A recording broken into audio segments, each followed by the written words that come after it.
Sean bienvenidos a 10 espías y agentes secretos más increíbles de la historia, parte uno de Armapedia, pedazo de canal de YouTube, coño la madre. A darle.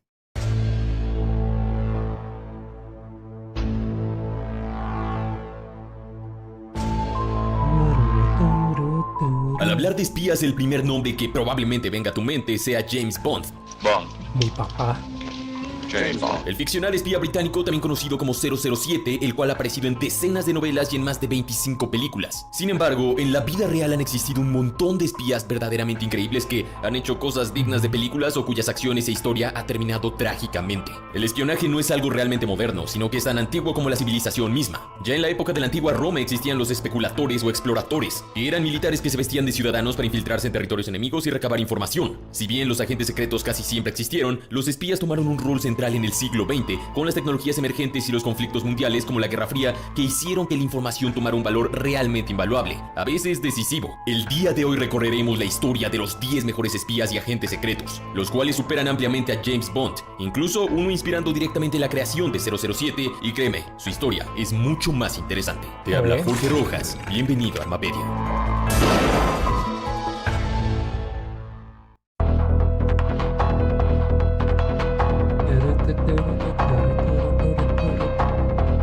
Oleg Penkovsky. Pocos conflictos históricos han dado lugar a tantos espías como la Guerra Fría, donde la Unión Soviética y Estados Unidos estaban dispuestos a cualquier cosa para obtener información clasificada sobre su enemigo. En este contexto, un oficial soviético destacó como un auténtico héroe para Occidente y un verdadero villano para la Unión Soviética. Verga, hermano, a que sea honesto, la Guerra Fría eso era, levantabas una piedra y tenías 8 espías.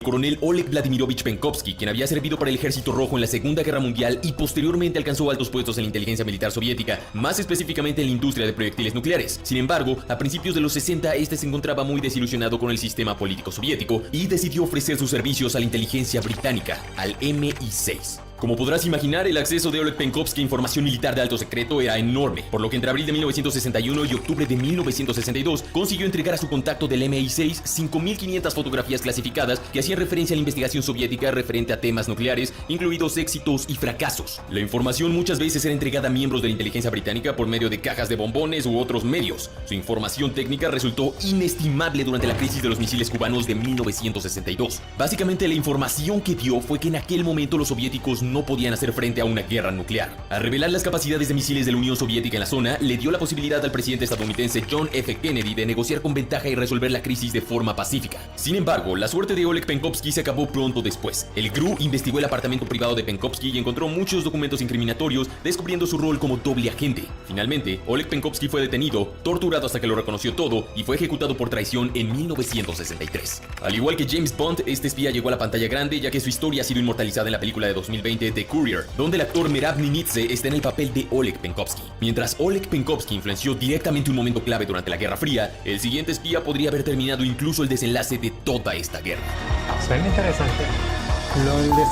Lo del desenlace de toda esta guerra, hay una reflexión que me puse a hacer en estos días, que fue la que yo te había comentado, Gabriel, que yo estaba pensando en espías. Y luego me recomendaste este video y dije, oh, justo estaba pensando en espías. Y es que los espías, si te pones a pensarlo, son los arquitectos de la historia moderna sin ser reconocidos. Es decir, muchos de los grandes eventos de la historia de la humanidad que han ocurrido hasta la fecha, indirectamente han sido influenciados y manipulados por los espías. Por ejemplo, en la Segunda Guerra Mundial hay un espía, este me imagino que es honesto porque es legendario, yo me lo conozco.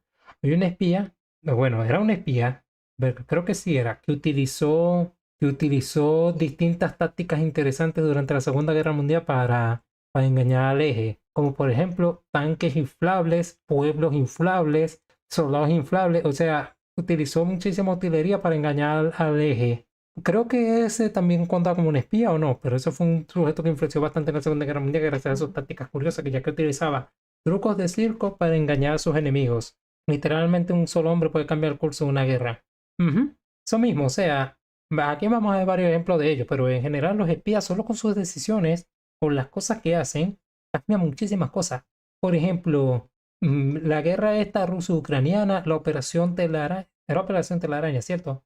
Sí, operación Telaraña. El tema de esto de los drones, metiéndose desde dentro de la Unión, bueno, desde dentro de Rusia, luego de desencadenándose, volando todo el arsenal aéreo ruso desde adentro, que fue súper impresionante esa operación. No reaccionamos a ese tema, creo, o si lo hice y subí un video de ellos, no me acuerdo. Verga, yo creo que sí reaccionamos a esa madre y lo subí, y luego reviso en el canal. Si no está subido, la cagué. Pero obviamente para lograr esa hazaña tuvo que haber espionaje ucraniano dentro de Rusia, doble agente, y si no fuese por ellos, el destino de Rusia y Ucrania en la guerra hubiera sido distinto. Iniciador de la Segunda Guerra Mundial, o lo de muchísimo antes a lo largo de la historia. O sea, esto me imagino que los conocemos ahorita, pero estos son los del siglo XX. ¿Qué hay de los de la antigüedad?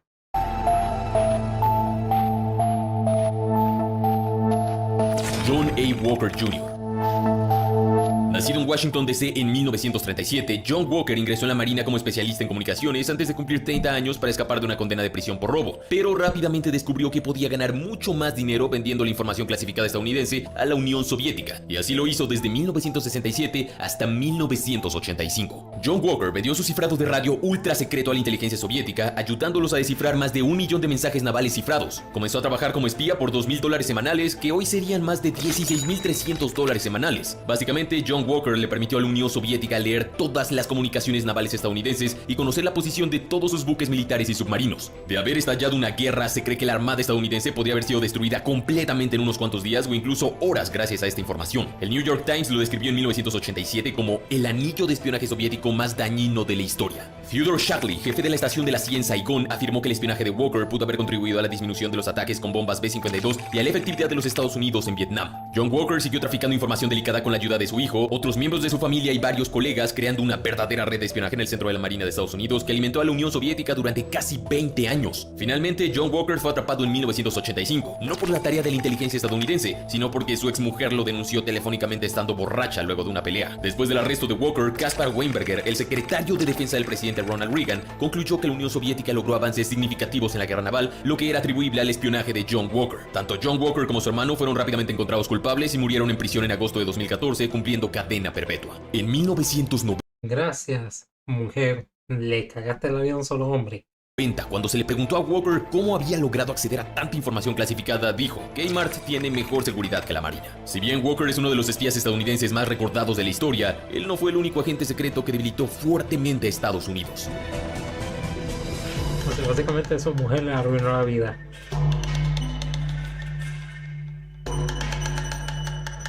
Larry Wu Tai-chin. Nacido en China, pero naturalizado como estadounidense, Larry Wu Tai-chin fue reclutado joven por la inteligencia de la China comunista con el objetivo de infiltrarse en una agencia gubernamental estadounidense. Luego de trabajar 4 años como traductor en consulados de Estados Unidos, Larry trabajó como traductor del ejército estadounidense en la Guerra de Corea. Tras su servicio en el ejército estadounidense, Chin solicitó ser admitido por la CIA, fue asignado como traductor de chino y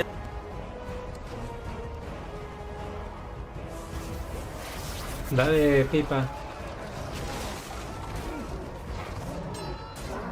Míralo acá. Sí, el volumen de esto está bien. Abierta, Pipa Peluas acaba de canjear liderar raid. Arcodenia. Dale, me lo guardo para que le raidemos en un rato. una lista de la prensa comunista china donde continuó su espionaje para China. Ese fue solo el principio. Trabajando en distintas agencias de inteligencia estadounidenses, inclusive la CIA, le envió información secreta, perfiles biográficos de miembros de la CIA y documentos clasificados al gobierno chino durante 37 malditos años. Él fue uno de los agentes de inteligencia exterior más valiosos de China durante toda la Guerra Fría. Incluso en 1970, documentos ultra secretos de la CIA enviados por Larry Wu Tai fueron recibidos por el mismísimo líder chino Mao Zedong. En esto se documentaba el deseo del presidente estadounidense Richard Nixon de abrir las relaciones con China. Mao Zedong usó toda la información a su favor para alterar su política y extraer la máxima cantidad de concesiones políticas de los estadounidenses. A pesar del acercamiento entre naciones, Larry Wu Tai-chin siguió enviando información de gran valor a su país natal sin siquiera recibir la sospecha de sus supervisores o compañeros estadounidenses. Larry Wu Tai-chin fue recién descubierto en 1985 cuando Yu Qiangsheng, un importante funcionario de la inteligencia china, desertó a Estados Unidos y reveló la doble agencia de su compatriota. Larry fue capturado y enjuiciado, pero en el día de su sentencia se quitó la vida en su celda. Tenía una bolsa de basura en su cabeza, algo de película. Se calcula que Larry Wu Tai-chin usó una bolsa de basura para quitarse la vida. Seguro que él mismo lo hizo. ¿Están seguros de que él se quitó la vida con una bolsa de basura? ¿Seguros? ¿Seguritos? Él mismo lo hizo. ¿Se lo creen de verdad? Y sí, su nombre da risa. Larry Wu Tai-chin. Está bueno. El comunismo no funciona. Y si destruimos la Unión Europea, pagañaca es jejejeje. pero ¿por qué quieren que caiga España? O sea, yo quiero que Pedro Sánchez se joda, pero a mí no, yo no quiero que España se joda, no es como Francia. Yo sí quiero que Francia se joda, pero Francia se jode solita, yo no tengo que intervenir, ellos mismos se joden. ganó más de $1 millón por su espionaje. Ahora, nuestro siguiente Además, si cae Francia, cae la Unión Europea. agente secreto fue un verdadero mercenario y también se convirtió en millonario a base de traficar secretos del gobierno estadounidense. Ah, cierto, tenemos que reaccionar a las protestas que están viendo ahorita contra Pedro Sánchez. La vemos luego. Robert Hansen.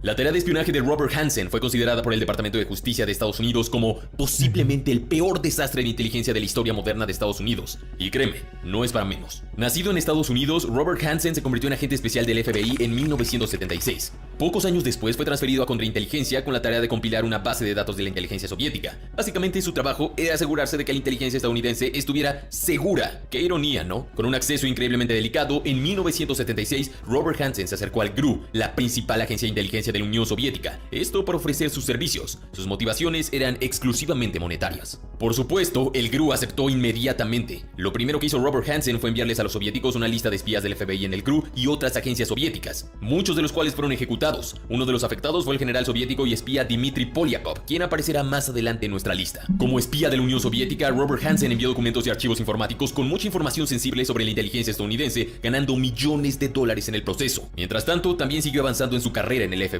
hasta convertirse en jefe de la unidad de lista de amenazas a la seguridad nacional, por si aún no pensabas que esto era impresionante. Si bien Robert Hansen debió dejar momentáneamente su trabajo como doble agente tras la caída de la Unión Soviética, en el otoño de 1999 logró vincularse con el SFR, el sucesor ruso del KGB soviético. Mientras tanto, increíblemente continuaba realizando búsquedas altamente incriminatorias de archivos en el sistema informático del FBI, poniendo su propio apellido y dirección como clave. Por otro lado, en noviembre del año 2000, Robert Hansen enviaría a los rusos lo que sería su última carta, y el 20 de febrero de 2001 fue detenido por las autoridades estadounidenses mientras entregaba documentación secreta a un triple agente en 2001. En el momento de la detención, Hansen súbitamente se dio cuenta de que sus días de espionaje contra el FBI habían llegado a su fin, y le dijo a los agentes por qué tardaron tanto. Robert Hansen fue declarado culpable de 15 cargos de espionaje y conspiración, recibiendo 15 cadenas perpetuas consecutivas. Se encuentra... Uy, 15 cadenas perpetuas, coño de madre, y triple agente. O sea, está el agente, está el doble agente y a este coño lo jodió un triple agente. A la madre. Por cierto, a veces es muy jodido ser un espía. Bueno, yo de niño yo decía que me gustaría ser un espía pensando que eso era como James Bond. Me voy a llevar artilugios increíbles, voy a estar infiltrado en lugares increíbles y voy a estar luchando contra supervillanos que quieren dominar el mundo y salvarlo. Y resulta que no es así. Pero aún así... Parece que es aburrido, pero lo de ser espía suena bastante, no sé si divertido, pero sí muy de alto riesgo, porque en la labor de espionaje prácticamente tenés una diana en la cabeza. Yo creo que es de esas pocas profesiones donde tu gobierno o otro gobierno legalmente te pueden asesinar y tú no haces nada. Y no puedes denunciar, no puedes hacer nada al respecto. Por ejemplo, vamos a decir que eres un espía en Estados Unidos, por decir Estados Unidos. Y si tu agencia de inteligencia, el gobierno, decide que es mejor, sabes demasiado, hay que eliminarlo, descuartizarlo, pues está jodido. ¿Cómo vas a buscar que alguien te defienda si tu país no te va a defender? De hecho, tu país es el que te quiere muerto, bro. O si estás haciendo misión en un país extranjero, obviamente ese país es lo que te pillen, pues sabes demasiado. Hay que ejecutarlo, descuartizarlo.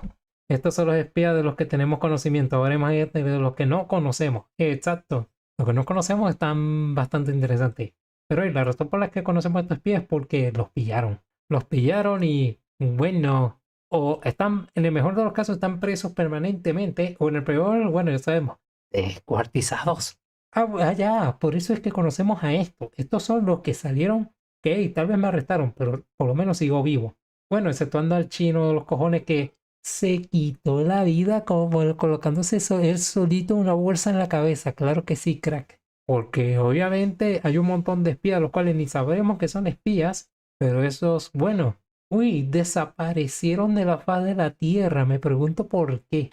De hecho, por ahí había visto un video que hablaba de un sujeto que simplemente apareció en la playa, una playa australiana, y no se sabe quién es, no se sabe de dónde salió, no se sabe cómo murió, simplemente apareció y ya está. O sea, es como que un hombre que jamás existió aparece de la nada muerto. Esa es mi hipótesis Sí, es un video de Triline. Mi hipótesis es que el sujeto era un espía, un espía probablemente chino, era australiano, pero estaba sirviendo a los chinos. Tal vez sabía demasiado, y o Australia o un agente chino se deshizo de él y lo dejaron en la playa a que, bueno, que por lo menos que viese el paisaje bonito y que parezca que murió de forma natural en el lugar cuando probablemente haya sido envenenado. Y como era un agente, un espía, no hay registro de quién era. Probablemente eso es lo que haya ocurrido con él. Pero es bastante misterioso. Simplemente se imagina, hermano, imagínate encontrarte un cadáver y resulta que cada vez legalmente esa persona no existe. Lo del chino es de esperarse, son entrenados para matarse de cualquier forma para no revelar información. Sí, pero casualmente que se haya colocado el solito una bolsa en la cabeza. Es un espía y chino. O sea, yo intuyo que, ya dejando la cooperativa de lado, o sea, me imagino que es, bueno, esto es teoría cooperativa, obviamente es, a lo mejor y otro chino se deshizo de él. Digo, en China también pasa. De hecho, hay influencers y gente que, hay influencers, políticos, empresarios que son críticos con el gobierno chino y, perdón por el eructo, son críticos con el gobierno chino y, uy, de repente morí de circunstancias misteriosas. Probablemente haya sido una persona tres referencias con 9 apuñaladas por la espalda. No, ellos no usan apuñaladas.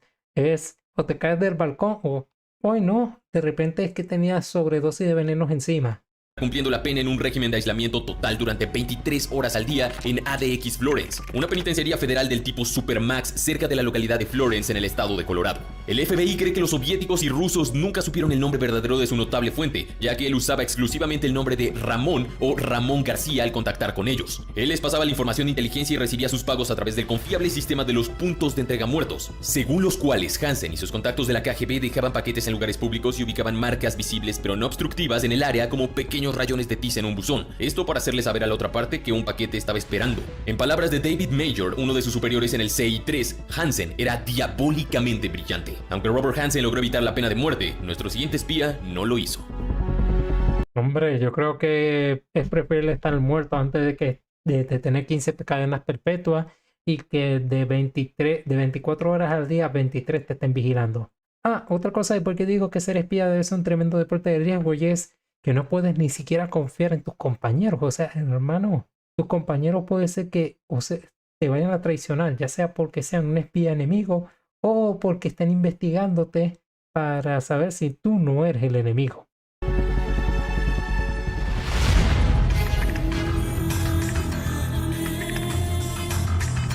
Una mujer. Inclusión forzada. Mata-Hari, bro. Mata-Hari, weón. Esta caraja yo la conozco. Sé quién es esta muchacha. Y sé quién es esta caraja por esto. Ya necesito ver si... sí, esto lo puedo enseñar. Yo a esta caraja la conozco por... Sí, efectivamente, la conozco por Fate. Ella es un Servant en Fate Grand Order. Y yo tengo este Servant, aunque todos tienen este Servant, un Servant una estrella. Es de clase asesino, grande Fate, convirtiendo personajes históricos en mona china, pero aquí lo gracioso y es que esta mona china es históricamente correcta. O sea, Fate no necesitó agarrar a esta caraja y convertirla en una mona china, porque ya era una mujer en la vida real. Lo único que hicieron fue agarrarla, ponerle su vestimenta y ¡pum! Servant de Fate. Probablemente sea la doble agente más reconocida y famosa de esta lista, incluso aunque su labor sea muy disputada y puesta en duda hasta el día de hoy. Nacida en Holanda con el nombre de Margaretha Gertruida Schelle, Mata-Hari fue una bailarina exótica de ascendencia indonesia. Buscando aprovechar su influencia y fama, el capitán del ejército francés Georges Ladouche la contrató para conseguir información militar del gobierno alemán durante la Primera Guerra Mundial. Mata-Hari utilizó sus conexiones y principalmente su encanto femenino para acercarse a figuras de gran poder, desde intelectuales, artistas, militares, aristócratas y políticos como el heredero del imperio alemán Guillermo de Prusia. Los resultados de su espionaje han sido cuestión de debate. Muchos sostienen que sus métodos eran ineficaces y que el heredero alemán tenía poca información militar de utilidad, mientras otros afirman que la información recaudada por Mata-Hari causó la muerte de más de 50.000 soldados en batalla. Independientemente de esto, Mata-Hari fue acusada de ser una doble agente por el gobierno francés y el mismo Ladouche, que según muchos la utilizó como chivo expiatorio para culparla de los fracasos militares de Francia en la contienda. Encontrada culpable de traición, Mata-Hari fue ejecutada por un pelotón de fusilamiento en 1917. A pesar de todas las inconsistencias y dudas sobre su espionaje, personaje, Mata Hari se convirtió en una figura mitológica y ha inspirado canciones, películas y libros. Incluso ella ha formado parte del universo de James Bond, ya que en la película Casino Royale de 1967 hay un personaje llamado Mata Bond, que es la supuesta hija de 007 y de Mata Hari. No son muchos los espías que pueden atribuirse a haber influido directamente en un conflicto bélico. Menos aún son los que pueden decir que probablemente cambiaron el curso de toda una guerra. Pero solo uno puede discutirse que lo hizo en la guerra más importante de la historia moderna, nuestro puesto 5. No me sorprendería que la hayan utilizado como chivo expiatorio. Y oh, no, ejecutada. ¡Qué desperdicio! O sea, qué lástima que la hayan ejecutado. Se veía que era una buena mujer. Y bueno, ya vieron, la influencia de esta tipa es tal que es un Servant en Fate Grand Order. Y bueno, me sigue pareciendo gracioso, tipo, Fate, verga, ¿a qué personaje histórico masculino lo convertimos en monachina? Ah, no, esta caraja, ya es una mujer, sexy, bien vestida. Ah, vamos a meterla en el juego.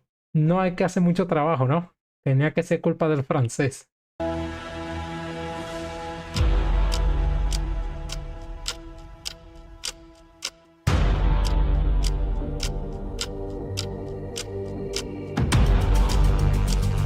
Richard Sorge.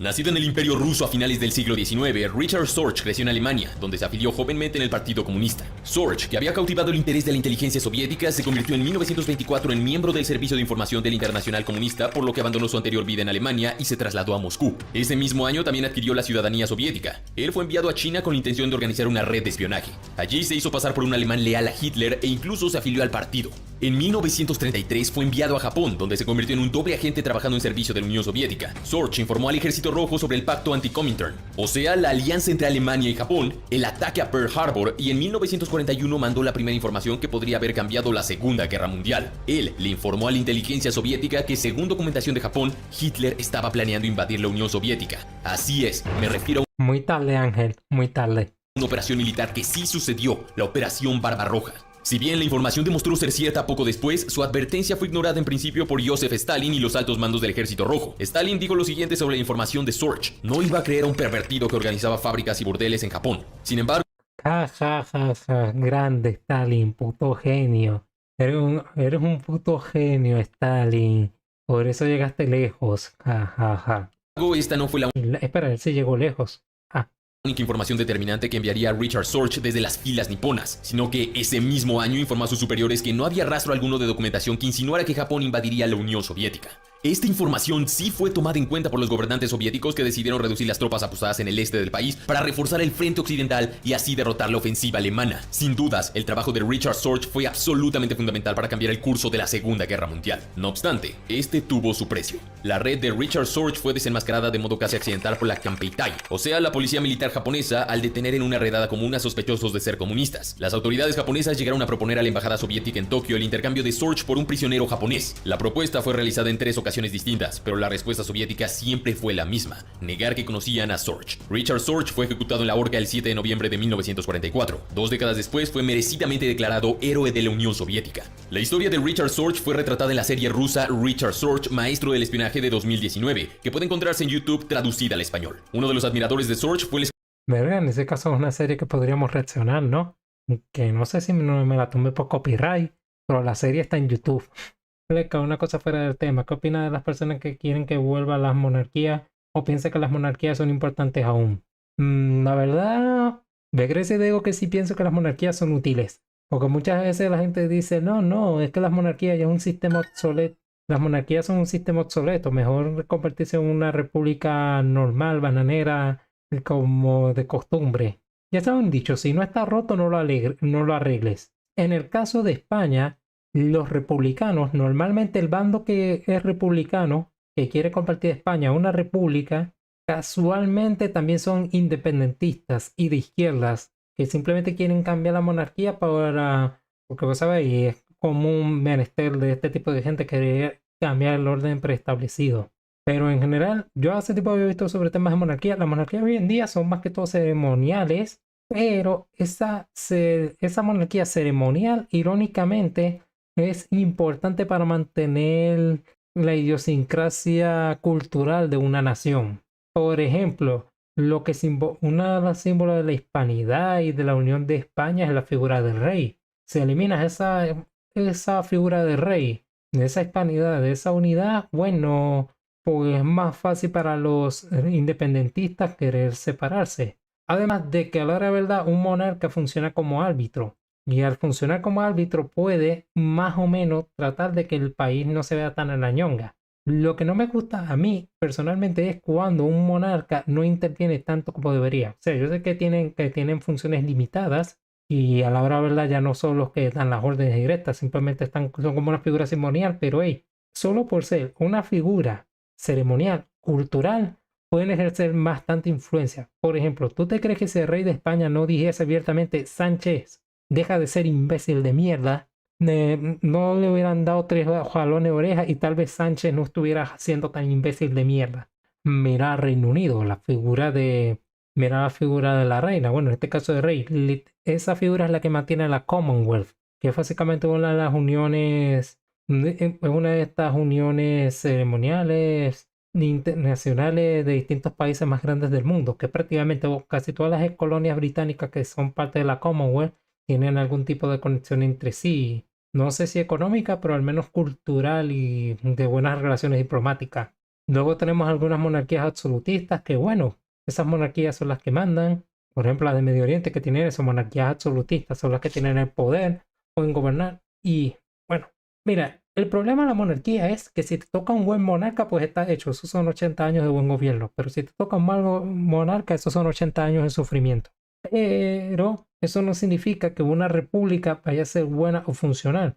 Mira esto, un monarca no está pendiente de luchar por votos. Un monarca puede tomar decisiones impopulares, pero que sean útiles para una nación, ya que él no está luchando por votos, ya que él ya tiene el poder. Mientras que en una república convencional moderna, el político siempre va a estar haciendo movimientos que no necesariamente son buenas para la nación, sino que son buenas para obtener votos. O sea, luchan más por los votos, no por el bienestar de un país. O sea, no digo monarquía go, república ZZZ o república go, monarquía ZZZZ. Simplemente digo si a una nación le funciona tener un sistema de monarquía, pues ¿para qué cambiarlo? O sea, yo digo que hay que cambiar un sistema cuando no funciona. Pero si el sistema funciona de verdad, pues ¿para qué cambiarlo? Por ejemplo, a Estados Unidos un modelo capitalista les ha servido, que debe funcionar, quién sabe. Bueno, por lo tanto, tiene que dejarlo. ¿Por qué? Porque funciona. Pero bueno, vamos para Cuba o Venezuela, sus modelos comunistas, socialistas, esclavistas siglo XXI. No funciona para nada. Por lo tanto, ¿qué hay que hacer? Cambiarlos. ¿No? ¿Qué dice uno acá? Pues las familias reales son un tesoro de por sí. Realmente creo que es un sistema centralista, en mi opinión. Pues sí, son centralistas hasta cierto punto, depende, porque hay naciones que la monarquía tiene más o menos poder y autoridad, y en otras directamente es un adorno. Personalmente no me gusta la idea de que sea tan de adorno. Yo prefiero que, si va a haber un monarca o un rey, por lo menos que tenga más participación activa en la política, a mi gusto. A mí me gustaría que la monarquía española, no opino de la británica, porque británicos, pero me gustaría que la monarquía española tenga más participación. O sea, sé que el rey de España también es el jefe de las Fuerzas Armadas, o sea, el control del ejército español. Dale, eso está interesante, por lo menos controlar el ejército, pero hoy sería bueno que le di 2 jalones de oreja a Pedro Sánchez, ¿no? Vendría bien. Realmente creo que un sistema centralista, pues las familias reales son un tesoro. De hecho, el único que puede expulsar a Sánchez es el rey, sin mencionar que el ejército obedece no al presidente o al Congreso. Sí, en el caso de España, el ejército obedece al rey, pero como tal, el rey de España no es que tenga tanto poder, tirón a la hora, ¿verdad? Pero la influencia, el aura, vamos a decir el aura, tiene el aura para mandar a joder al coño a Sánchez. Mira al Papa. El Papa técnicamente es un monarca, o sea, es una monarquía. Bueno, el Papa, si bien no tiene un poder político tan enorme, tan influyente, tiene un poder religioso tal que, bueno, puede influenciar bastante, o sea, influencia los corazones de los millones de cristianos católicos que existen en el mundo. De hecho, si el Papa quisiese, podría convocar una nueva cruzada para recuperar Jerusalén, y se está tardando. Hay que recuperar Jerusalén. Tendré que traer a las 3 familias reales de México. No, a México se le hubiera venido mejor tener una monarquía. Y en Brasil, ¿sabes qué es lo irónico? El mayor periodo de prosperidad de Brasil fue durante sus monarquías. Cuando se convirtió en república fue que todo se le fue a la ñonga. Escritor británico y oficial de inteligencia Ian Fleming, quien dijo que Sorge es el hombre al que yo considero el espía más formidable de la historia. Se ha dicho que probablemente sirvió de inspiración para ciertas cosas de las novelas de James Bond. Ahora, nuestro próximo agente secreto es completamente la contracara de Richard Sorge. A ver.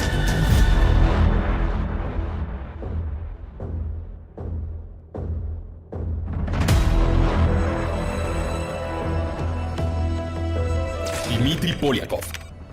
Dmitry Fyodorovich Polyakov fue un general soviético y un alto oficial del GRU que se convirtió en un espía para Estados Unidos. Él fue uno de los espías de mayor rango soviético que tuvo Estados Unidos, hasta el punto de ser considerado como la joya de la corona de la inteligencia estadounidense durante la Guerra Fría. Si bien había servido en el ejército... ¿Me estás diciendo que si el rey de España se le diese la gana podría declarar a Turquía como un país invasor y le declarar la guerra a Turquía para restablecer el Imperio Romano de Oriente? ¡A la mierda! Bueno, por ahí también había escuchado que él legalmente es el rey de Jerusalén. O sea, si el rey quisiera, con la ayuda del Papa, podrían declarar una santa cruzada y recuperar Jerusalén. Hermano, yo estando en la posición de él ya hubiera hecho eso. Pero bueno, es porque yo me lo paso jugando Civilization. Rojo e incluso fue condecorado con la Orden de la Estrella Roja. Hablando de eso, gente, aprovechen Civilization 6 gratis en Epic Game hasta el 23 de junio, si me falla la memoria. O 22 o 21, no sé, ya saben cómo es la memoria de gato que tengo. Así que aprovechen, reclamen Civilization 6 y me avisan para el que quiera jugar conmigo en Discord. Que como todos saben, amo Civilization, de mis juegos favoritos. No el 6, pero el 6 me gusta. Mi favorito es el 4. Roja por su valentía en combate, Polyakov ofreció sus servicios como doble agente al FBI y a la CIA no por una cuestión monetaria, sino por principios. A lo largo de más de 20 años, este envió mucha información fundamental y sensible. En la CIA era conocido por los códigos Bourbon y Rome, mientras que el FBI lo conocía como Top Hat. Su misión más destacada fue sobre el creciente distanciamiento entre la Unión Soviética y China en los 60, lo que le permitió posteriormente al presidente Richard Nixon restablecer relaciones diplomáticas con el gobierno chino en 1972, inclusive realizando una visita oficial a ese país tras los acercamientos previos a la denominada diplomacia del ping-pong que había enfrentado Justo pensé en esto, en la diplomacia del ping-pong. a los equipos de tenis de mesa de ambos países. Si viste la película Forrest Gump, sabrás a lo que me refiero. De la misma forma, él presentó extensa información clasificada sobre los misiles antitanque y otros armamentos soviéticos. Si bien Estados Unidos nunca se enfrentó militarmente de forma directa con la Unión Soviética, esta información resultó vital durante la Operación Tormenta del Desierto en la Primera Guerra del Golfo de 1991, donde las tropas estadounidenses se enfrentaron con enemigos equipados con armamento militar de origen soviético. Si alguno se pregunta qué es la diplomacia del ping-pong, bueno, tengo entendido que el deporte nacional de China es el ping-pong. Vamos a buscarlo. Sí, es el ping-pong, el tenis de mesa.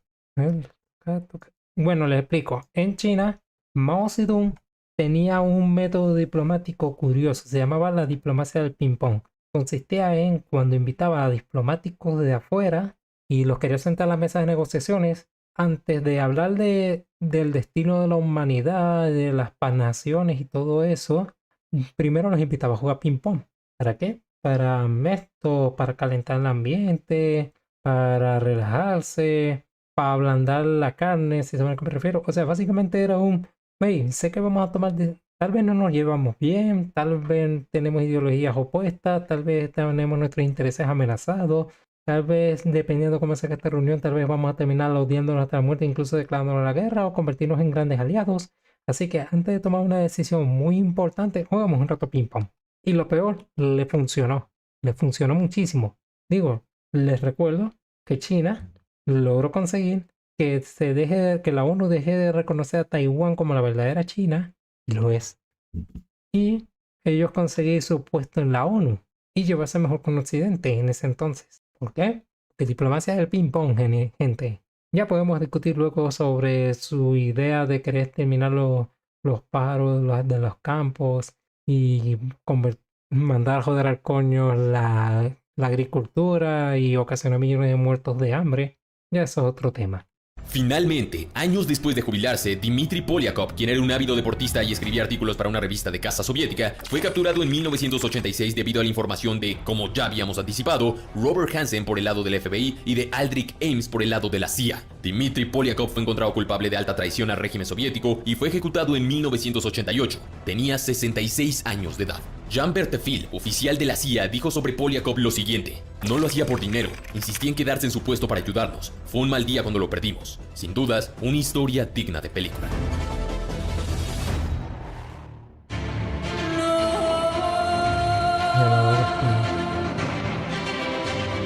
Otra mujer. Virginia Hall. otra mujer, pero esta no sale en Fate, entonces este sí es inclusión forzada.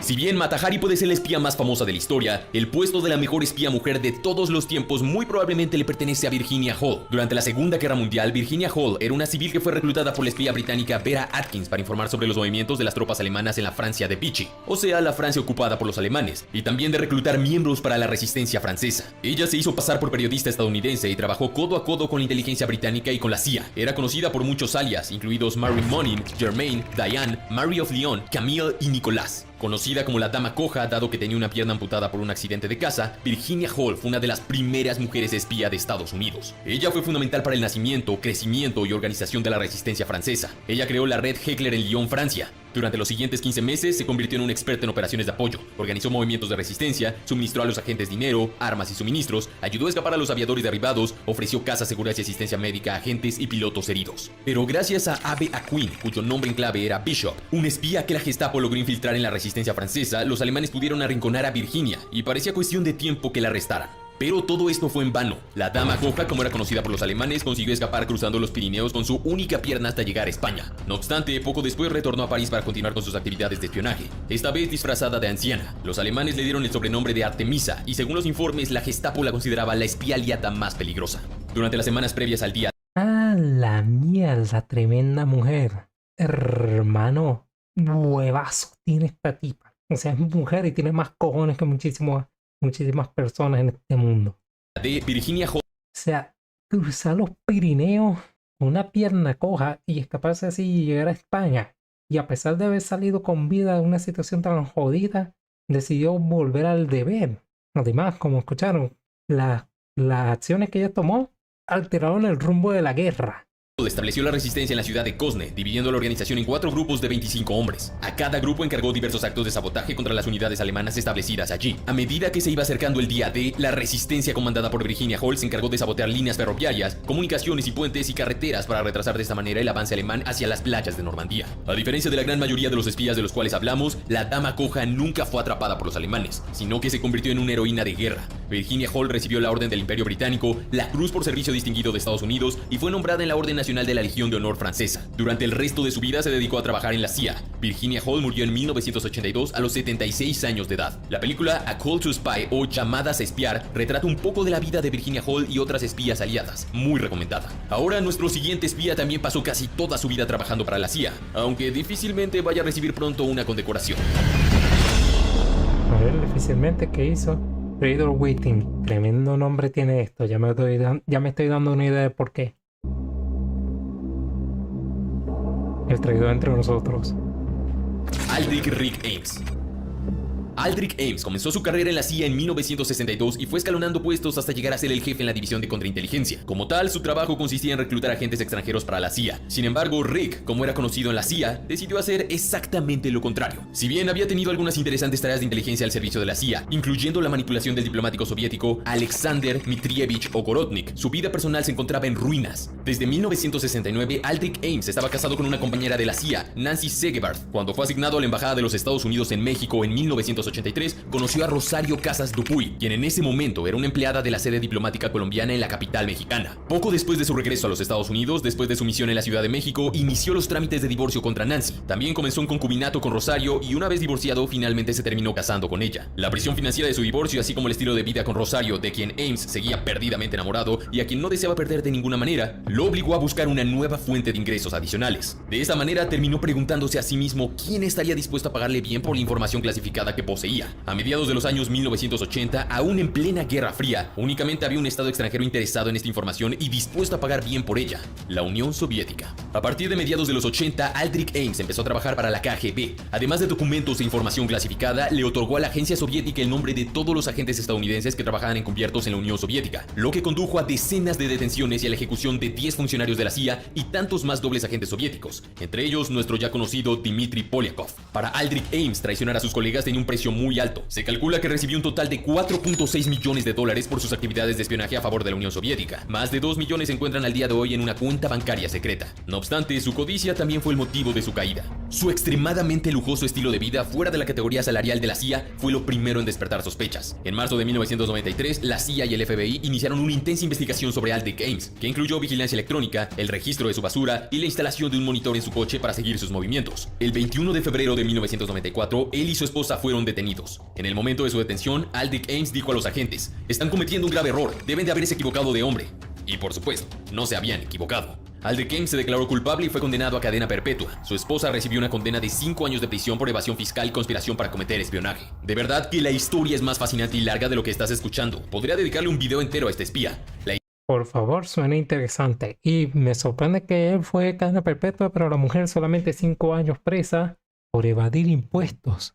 La historia de Ames es dramatizada en la película de 1998 Aldrich Ames Traitor Within, AA, Traidor desde adentro, con el actor Timothy Hutton haciendo el papel de Ames. Pero es hora de ver a uno de los mejores espías de la historia. Uno que no solo supera a James Bond, sino que básicamente fue en parte inspiración para 007. A ver.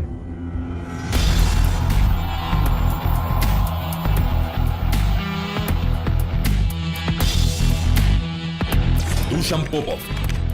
Dusan Popov. Nacido en Serbia en 1912, Dusan Popov era un aristócrata de mucho dinero e influencia que se convirtió en un agente secreto para el MI6 británico durante la Segunda Guerra Mundial. Antes del conflicto, Popov, que había estudiado Derecho y hablaba además de serbio, francés, italiano, inglés y alemán, se mudó a Friburgo, Alemania. Cuando estalló la guerra, Dusan Popov decidió incorporarse a la Abwehr, la agencia de inteligencia militar alemana, a través de su amigo Johann Jepsen. Sin embargo, la intención de Popov nunca fue servirle a la Alemania de Hitler, sino ayudar a los aliados como un doble agente. Él jugó un rol como un excéntrico y codiciado soltero millonario recorriendo los hoteles y casinos más exclusivos de Europa mientras se contactaba con altos mandos de ambos lados y recolectaba información extremadamente clasificada y vital para la guerra. Además, Dusan Popov proporcionó a los alemanes información engañosa e inexacta durante gran parte de la guerra, la cual seguramente salvó la vida de cientos de personas. Los engaños en los que participó incluyeron la Operación Fortitude, la cual pretendía convencer a los planificadores alemanes de que la invasión aliada de Europa tendría lugar en Calais, Francia, y no en Normandía, desviando a miles de tropas alemanas y aumentando la probabilidad de que la Operación Overlord tuviera éxito. Además del MI6 y de la Abwehr, también informaba al servicio de inteligencia yugoslavo, que le asignó el nombre en clave de Dushko. Sus superiores alemanes se referían a él con el nombre en clave de Iván. Si bien Dusan Popov reconoció la importancia de su trabajo como espía, él nunca dejó de ser un verdadero playboy. Incluso en la inteligencia británica se ganó el apodo de Triciclo, y no solo por ser un triple agente, sino por sus preferencias sexuales. Tú me entiendes.